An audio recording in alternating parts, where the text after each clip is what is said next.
sidang barusan itu memang sidang bukti ya, bukti yang diberikan. Di antaranya saya berikan pertama mungkin SK mantan Ketua BPD, akta notaris Koperasi Desa Merah Putih, dan yang lainnya. Ada 27 bukti yang saya ajukan kepada Ibu Majelis Hakim. Ya. Terkait bukti-bukti apa aja, contoh satu aja yang kira-kira menurut Pak Imad sendiri itu yakin bahwa Pak Imad nanti di gugatan tersebut itu bakal menang. Oh, di antaranya yang saya yakinkan karena Ketua BPD Desa Cicapar pada saat melaporkan itu merangkap jabatan sebagai Ketua Koperasi Desa Merah Putih. Semuanya sudah lengkap dari pengunduran dirinya dan SK pengangkatan dan pemberhentian pengganti saudara tersebut. Oke, Pak pengacara sebagai saat ini kan jadi pendampingnya Pak Imad nih. Apa kalau tadi lihat bukti-bukti yang Bapak tadi baca? Assalamualaikum warahmatullahi wabarakatuh.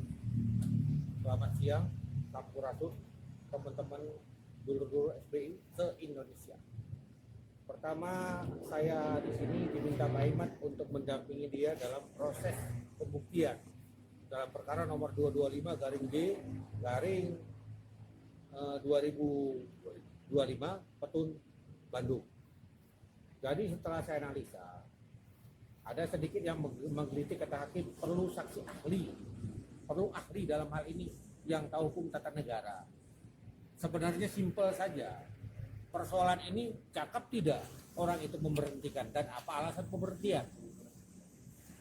Sementara kalau dilihat laporan saudara ketua BPD yang dianggap sama Bupati Ciamis sebagai putusan yang punya konsekuensi hukum, dalam artian sudah berhak dia menyatakan klien kami atau saudara Imad ini bersalah tanggal 15 Juli 2025. Itu laporan dari saudara ketua BPD yang namanya Endang Kartiwa. Sementara ada aturan yang dibuat saudara Bupati sendiri, nah, nomor 2 tahun 2020 tentang Badan Permusyawaratan Desa.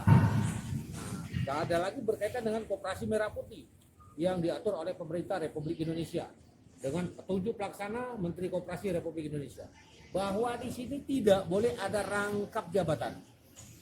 Jadi pada waktu dibuat itu dan tanggal 17 Juni 2025 ini saudara Endang Kartiwa sudah menjabat sebagai Ketua Koperasi Desa Merah Putih. Jadi ini orang yang ilegal dan apabila diputuskan juga sama Bupati tadi itu yang dilegalkan, ini sudah salah kaprah dalam penegakan supremasi.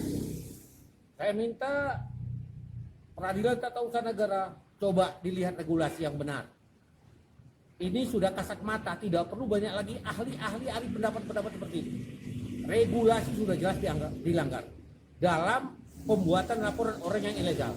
Jangan sudah itu dilegalkan sama Bupati, dilegalkan lagi sama pengadilan. Sudah kacau balau dalam penegakan hukum. Silakan masyarakat menilai sendiri. Nah inilah dia akta pendirian Endang Kartiwa. Sementara dia tidak boleh rangkap jabatan. Apakah dia boleh? Tidak boleh, jawabnya undang-undang yang mengatur. Regulasi sudah mengatur. Jadi itu saja. Kita tinggal tunggu tanggal mainnya saja.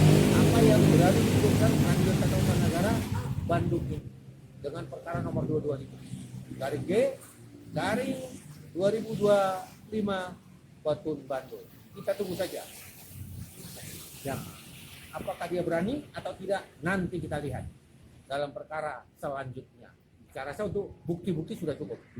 Tanggal berapa sidang lanjut Bang? Tadi itu?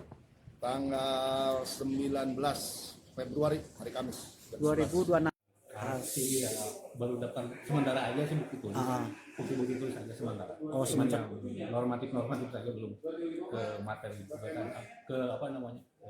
Materi SK-nya. Pak, emang kalau merangkap jabatan boleh nggak sih Pak? Oh, saya kurang tahu Pak. Oh, kurang tahu ya bukannya. Oke, makasih ya Pak.